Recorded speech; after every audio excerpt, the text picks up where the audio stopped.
Hola querida familia, bienvenidos a este espacio donde hablamos con el corazón en la mano, sin máscaras y sin prisas, porque muchas veces nos sentimos rotos y descosidos, pedacitos de historia, heridas sin terminar de sanar, emociones que van y vienen, culpas que se acumulan, palabras que no dijimos, decisiones que todavía nos pesan. Gracias por estar aquí, por quedarte un poco más.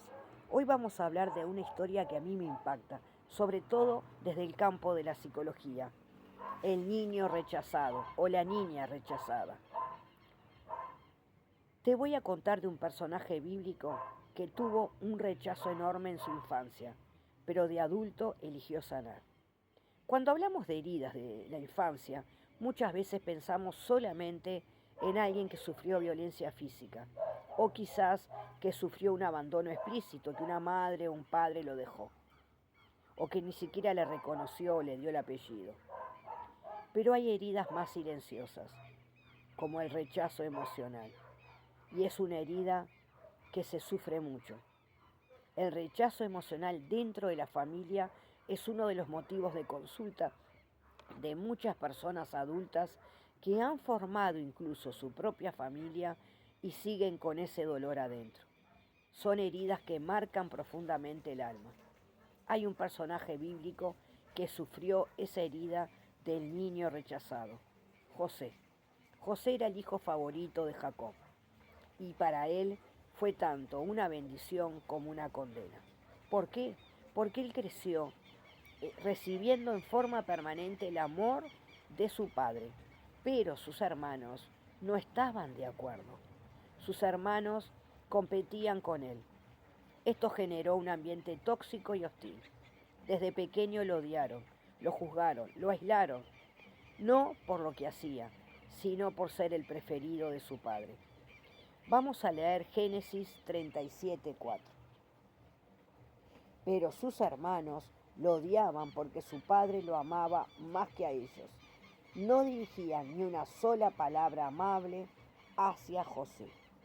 Fíjate tú, el pasaje bíblico dice que era odiado por sus hermanos y que cuando se dirigían a él nunca tenían una palabra amable, una palabra de dulzura, de ternura, un reconocimiento del valor. Seguramente le decían groserías o lo maltrataban, o como se dice habitualmente, lo ninguneaban. Lo hacían sentir menos que nada. Esa hostilidad cotidiana deja marcas profundas en cualquier niño, en cualquier niña. Como dijo el psicoanalista Donald Winnicott, es en la ausencia de un entorno suficientemente bueno que el niño deja de ser él mismo y empieza a sobrevivir. Fíjate qué atinadas estas palabras de Winnicott para pensar un poco en lo que le sucedía a José. El niño deja de ser él mismo y empieza a sobrevivir. Vive bajo esa lógica. No es una vida de placer, no es una vida de alegría, una infancia de ternura, una infancia de momentos gratos en familia. Es un sobrevivir en familia. Es un sobrevivir muchas veces escondido en un caparazón de mucho sufrimiento. José aprendió a soñar. Sabemos bien desde la psicología que muchas veces el sueño expresa todo lo que hay en el inconsciente. Y José aprendió a soñar.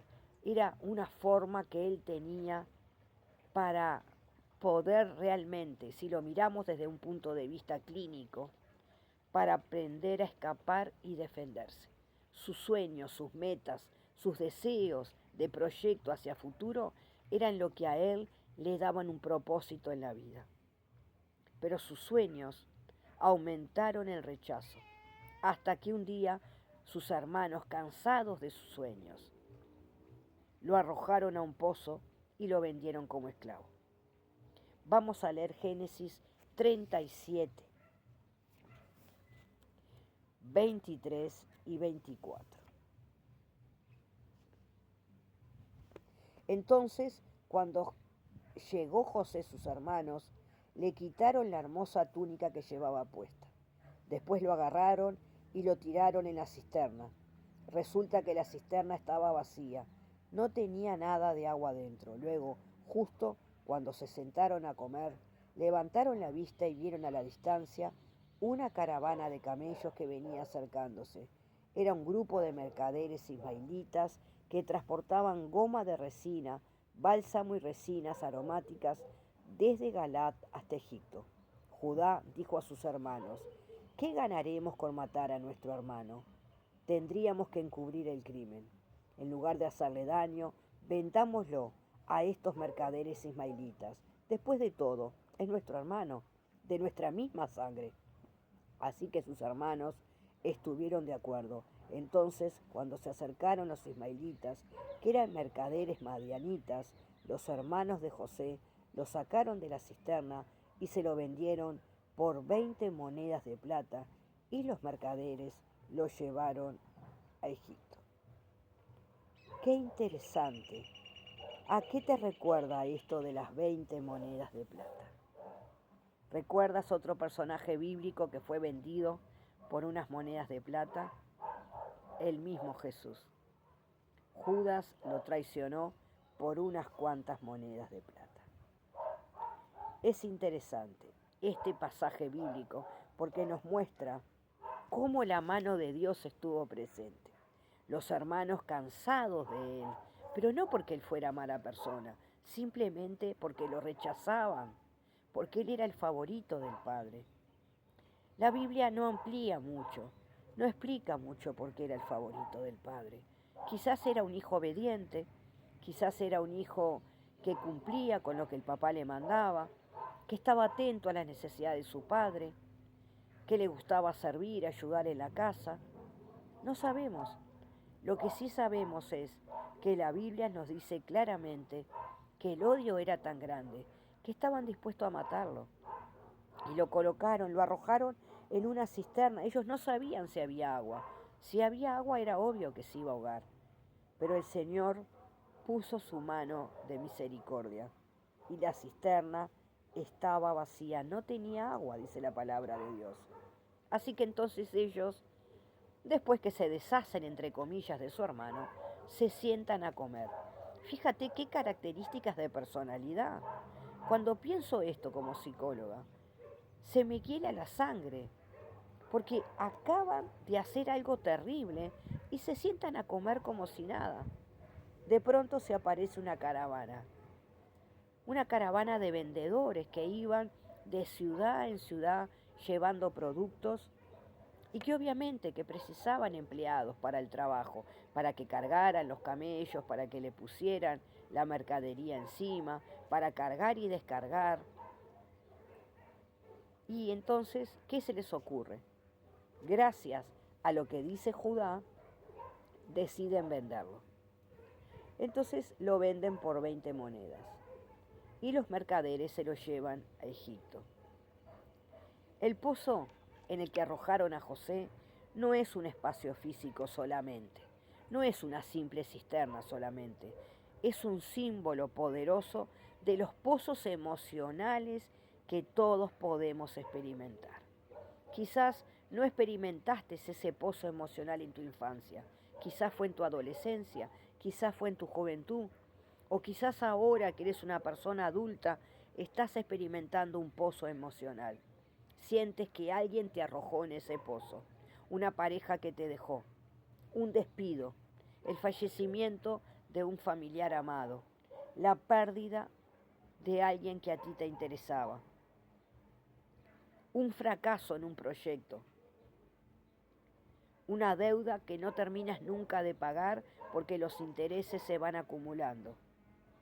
Y tú te sientes en esa cisterna, en ese lugar de oscuridad, en ese lugar de aislamiento y de dolor. Y ahí sientes que has caído sin poder salir. Tengo muy buenas noticias. El Señor está atento a tu dolor. Cotidianamente usamos frases que dicen: ¿cómo estás, fulano? Caí en un pozo. ¿Cómo estás, mengana? Me siento por el suelo. Me siento allá abajo. Siento que estoy en el fondo de un pozo que no logro salir. Esas frases expresan esta experiencia humana, universal, de sentirse atrapado en un lugar sin salida y sin fuerzas. Pero el pozo también, tienes que pensar en esto, el pozo no es solamente un lugar simbólico de sufrimiento, es un lugar de transformación. Así como una semilla debe enterrarse para germinar, el pozo puede ser el espacio donde enfrentamos nuestra vulnerabilidad y nos preparamos para renacer. En la vida cotidiana, esos pozos se van a presentar, como te dije, en forma de duelos, de traiciones, de depresiones, de ansiedades. Reconocer que estamos en un pozo, darle nombre a eso que nos pasa. Tengo un ataque de ansiedad, me siento con depresión, siento que estoy fracasando como padre, siento que no puedo hacer mucho con este hijo, siento que este trabajo me está agobiando, siento que en mi servicio a Dios no estoy dando mis mejores frutos. Es necesario que lo verbalices, que le pongas palabras, porque es el primer paso para que puedas encontrar la cuerda o la escalera. La fe, el apoyo, el sostén que te permite salir. Y muchas veces la terapia, desde una perspectiva cristiana, también es una cuerda que te ayuda a salir.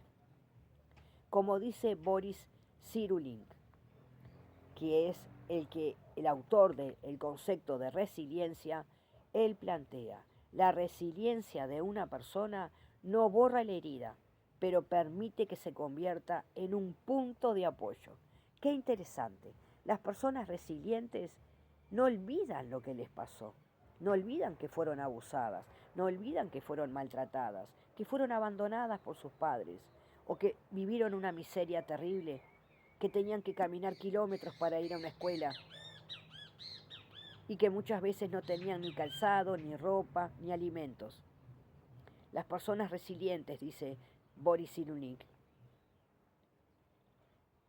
están ahí en ese pozo, pero esa herida que no se borra es lo que las impulsa como punto de apoyo para salir adelante.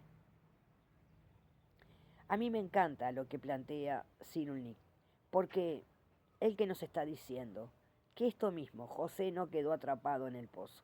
José era muy resiliente, no se dejó vencer. Llega a Egipto, ahí pierde su libertad, pero también pierde su identidad. No tiene que vivir como judío, no es un judío más que le permiten vivir su fe. Él vive en Egipto y tiene que estar de acuerdo a las comidas, las costumbres, los hábitos de allí, pero su fuerza interior lo llevó a reconstruirse. Cada caída, incluso la prisión o la acusación falsa que tuvo que sufrir, fueron peldaños hacia la sabiduría y hacia la sanación. Pasa el tiempo y José se reúne con sus hermanos. Y vamos a ver lo que le dice en Génesis 50, del 19 al 20. Sus hermanos lo vuelven a ver y ellos le dicen, somos tus esclavos. Recuerden que estaban pasando mucho hambre y ellos tienen que ir a Egipto a buscar alimentos. Y José que les responde, sí, son mis esclavos, ahora yo hago con ustedes lo que ustedes quieran, ahora les voy a devolver el daño que ustedes me hicieron, ¿no? Te dije que era la historia de un niño rechazado, pero que de hombre y de adulto había decidido sanar. Él les responde, no tengan miedo, ¿acaso soy Dios para castigarlos? Ustedes se propusieron hacerme mal, pero Dios dispuso todo para bien. Él me puso en este cargo para que yo pudiera salvar la vida de muchas personas. No tengan miedo. Yo seguiré cuidando de ustedes y de sus hijos. Así que hablándoles con ternura y bondad, los reconfortó. ¿Te acuerdas que el pasaje bíblico decía que sus hermanos le hablaban de una forma grosera? ¿Que no le hablaban con ternura? ¿Te acuerdas de aquel pasaje bíblico que leímos al principio? Que decía que cuando se dirigían a él, se dirigían de una forma muy fea. No dirigían ni una sola palabra amable hacia José. Sin embargo, acá dice, no, No tengan miedo, yo seguiré cuidando de ustedes y de sus hijos. Así que hablándoles con ternura y bondad, los reconfortó. Los reconforta, les da aliento, les da ánimo y les habla de una manera muy diferente a como ellos se referían a él. La historia de José es una historia bellísima que nos muestra que Dios no se olvida de tu herida de la infancia. Dios te invita a que la sanes. Si es necesario, busca un terapeuta cristiano, una terapeuta. Habla con un líder espiritual y pídele sostén. Hay dolores de la infancia que con consejería bíblica no es suficiente. A veces es necesario recurrir a una terapia. Pero ten fe, la fe es suficiente como para saber que así como José sanó, tú también puedes lograrlo. No hay herida de la infancia que a Dios no le importe sanar. El Señor te ama y Él quiere que tengas una vida próspera, abundante, una vida llena de victoria.